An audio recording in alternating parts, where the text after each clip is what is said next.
हिंदुस्तान संपादकीय डिक्टेशन। गति 80 शब्द प्रति मिनट। स्टार्ट होगा 5 सेकेंड बाद।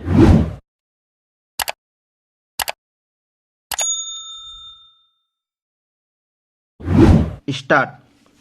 नकदी या किसी प्रलोभन के बदले में संसद में सवाल पूछने के आरोप में एक सांसद की सदस्यता छीन जाने का एक और विरल मामला न केवल चिंताजनक बल्कि समग्रता में बहुत दुखद भी है।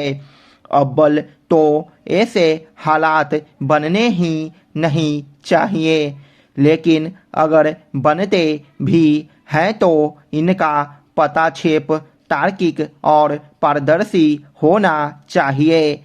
सत्ता पक्ष ने जिस तरह से अपने सांसदों को शुक्रवार को संसद बुलाया था, उससे यह संभावना पहले ही जताई जा रही थी कि कोई बड़ा फैसला होने वाला है। सदन में बहस के बाद तृणमूल सांसद महुआ मोइत्रा को लोकसभा से निष्कासित कर दिया गया।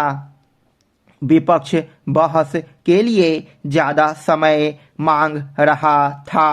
साथ ही यह भी मांग थी कि महुआ मोइत्रा को जवाब देने का मौका मिले।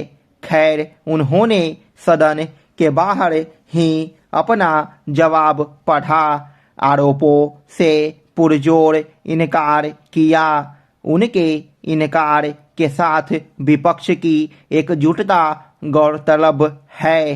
तृणमूल कांग्रेस और कांग्रेस पार्टी खुलकर साथ आ गए हैं। मतलब आने वाले दिनों में इस मामले में सरगर्मी वैसे ही बढ़ी रहेगी जैसे राहुल गांधी की सदस्यता जाते समय रही थी। लोकतंत्र में राजनीतिक पार्टियों के बीच संघर्ष नई बात नहीं है, यह शायद जरूरी भी है, मगर किसी सत्य या असत्य पर राजनीतिक ढंग से जो भ्रम पैदा किया जाता है वह जनता के मुफीद नहीं है। क्या यह चिंता की बात नहीं है कि संसद के लिए कंगारू कोर्ट जैसे शब्द का इस्तेमाल किया गया। इस शब्द का इस्तेमाल साल 2005 में भी हुआ था, जब धन के बदले प्रश्न मामले में 11 नेताओं की सदस्यता छीन गई थी। कांग्रेस के नेतृत्व वाली केंद्र सरकार के दौर में तब जिन सांसदों की सदस्यता गई थी उनमें ज़्यादातर भाजपा के थे, जिन्हें एक स्टिंग ऑपरेशन में सवालों का सौदा करते देख।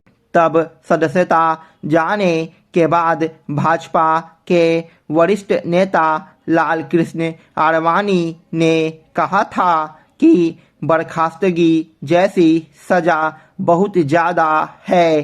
खैर, तब उनकी नहीं सुनी गई थी और आज ममता बनर्जी या अधीर रंजन चौधरी की नहीं सुनी जा रही है।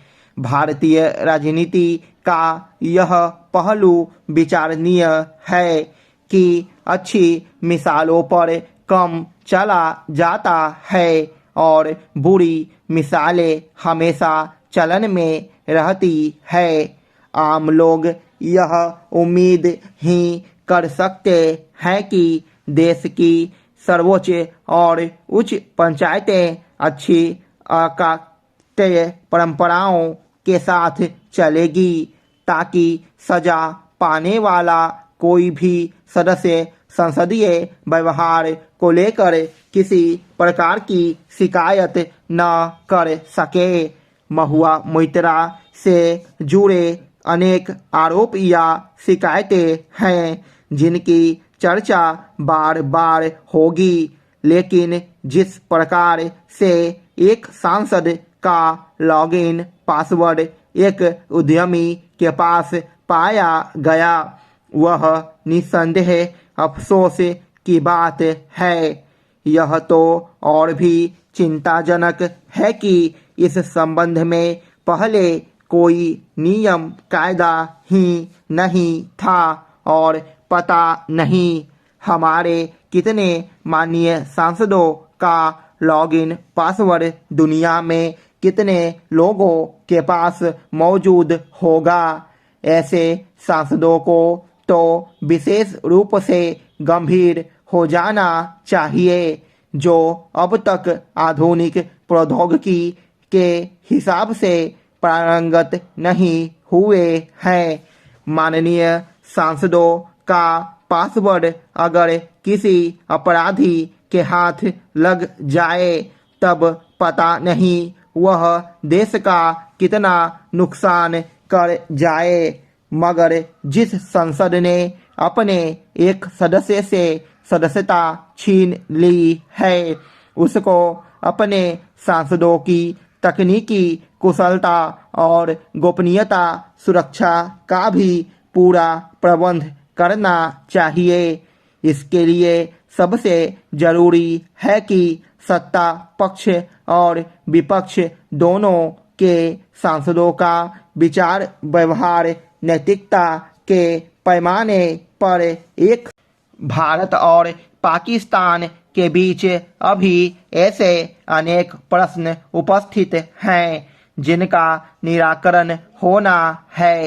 इन प्रश्नों पर विचार करने और उनका संतोषजनक हल निकालने के लिए भारत और पाकिस्तान के मंत्रियों और बड़े कर्मचारियों का एक सम्मेलन इन दिनों नई दिल्ली में हो रहा है। हर एक समझदार आदमी यही चाह सकता है कि भारत और पाकिस्तान के बीच सभी झगड़े शांतिपूर्वक खत्म हो जाए और दोनों में मित्रतापूर्ण संबंध कायम हो। ऐसे परिणाम पर पहुंचने के लिए पारस्परिक विचार विनिमय और वार्तालाप ही सबसे उपयुक्त साधन हो सकता है। इस किस्म के सम्मेलन पहले भी हो चुके हैं। उनका परिणाम सर्वथा संतोषजनक भले न निकला हो, किंतु कुछ प्रश्नों को हल करने में उनसे मदद मिली है। हम यही आशा करेंगे कि वर्तमान सम्मेलन भी विवादग्रस्त विषयों को हल करने में सहायक हो और भारत पाकिस्तान के बीच अच्छे संबंध कायम होने का मार्ग प्रशस्त हो। किंतु केवल आशा करने मात्र से वांछित परिणाम नहीं निकल सकता। दोनों पक्षों में समझौता होना उस समय आसान होता है जब उनके बीच सद्भावना हो और साथ ही समझौते पर पहुंचने की इच्छा और उत्सुकता भी हो। भारत और पाकिस्तान के संबंधों में जो विषमता दिखाई देती है, उसके मूल में सद्भावना का अभाव ही है। कश्मीर के मामले में पाकिस्तान ने जो आक्रमणकारी और विरोधी रवैया अख्तियार किया हुआ है, उसने भारत और पाकिस्तान के बीच एक खाई खोद दी है। दोनों देशों के बीच कश्मीर में एक अघोषित युद्ध सा चल रहा है। पाकिस्तान सीधा मैदान में उतर आया है और अपने युद्ध प्रयास को तीव्रतर करने की धमकी दे रहा है। भारत कश्मीर को अपना अंग मानता है और पाकिस्तान की कार्रवाई को शत्रुतापूर्ण समझता है।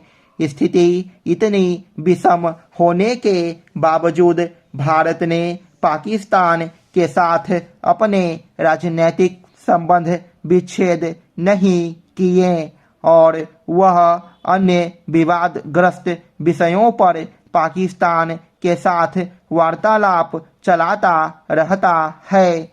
यह दो देशों के कूटनीतिक संबंधों के इतिहास में असाधारण घटना है। इससे भारत की शांतिप्रियता और समझौते की भावना का ही परिचय मिलता है।